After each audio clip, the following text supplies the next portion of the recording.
নারীরা সব কিছু করতে পারবে, শুধুমাত্র একটি কাজ করতে পারবে না। বাংলাদেশের যে বিদ্যমান সংবিধান আছে, এই সংবিধানের আলোকে রাষ্ট্র পরিচালনা করবে, এখানে বিভ্রান্তির কোনো অবকাশ নেই। সংবিধানের বর্তমান কাঠামোতে যেখানে কিছু কিছু বিষয়ে আরও সংশোধন হওয়া দরকার, সেই সংশোধিত কয়েকটা পয়েন্ট শুধুমাত্র সংশোধন করা হবে।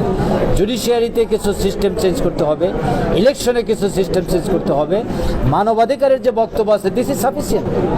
সুতরাং এটা একটা দিক। আরেকটা হলো যে according to the instruction of the Quran, আইন প্রণয়ন করার ক্ষেত্রে মানুষের অধিকারকে লক্ষ্য রেখে আইনটা প্রণয়ন করা হবে, এটা হলো জামাতের বক্তব্য। সুতরাং এটা একটা ভীতিকর পরিবেশটি তৈরি হয়ে যায় যেখানে খেলাফত কায়েম হবে।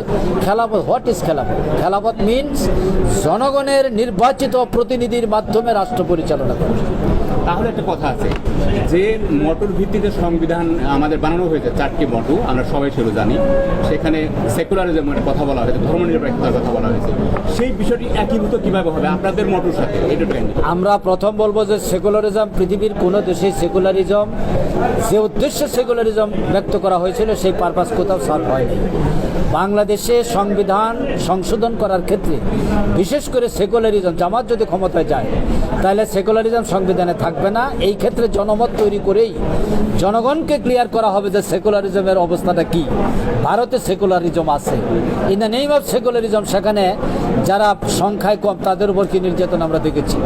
বাংলাদেশের সেকুলারিজমের নামে কি হয়েছে সেটা আমরা দেখেছি। সুতরাং সেকুলারিজম সত্যিকার অর্থেই মানবতার বিপক্ষে, মানবাধিকারের বিপক্ষে, এইটা সংবিধান থেকে অটোমেটিক মাইনাস হচ্ছে।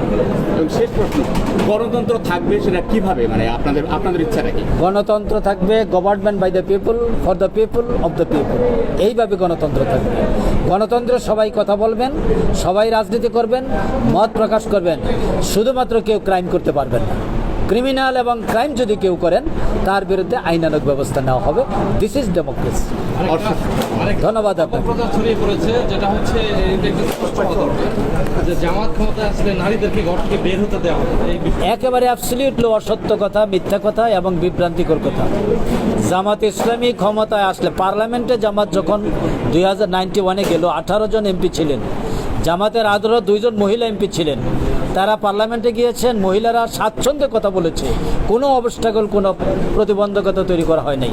আপনারা দেখেছেন আমরা যেখানেই যাচ্ছি জামাত ইসলামী নারীদের সাথে কথা বলছে, ইউরোপিয়ান ইউনিয়নের সাথে নারী ছিল সেখানে কথা বলছি।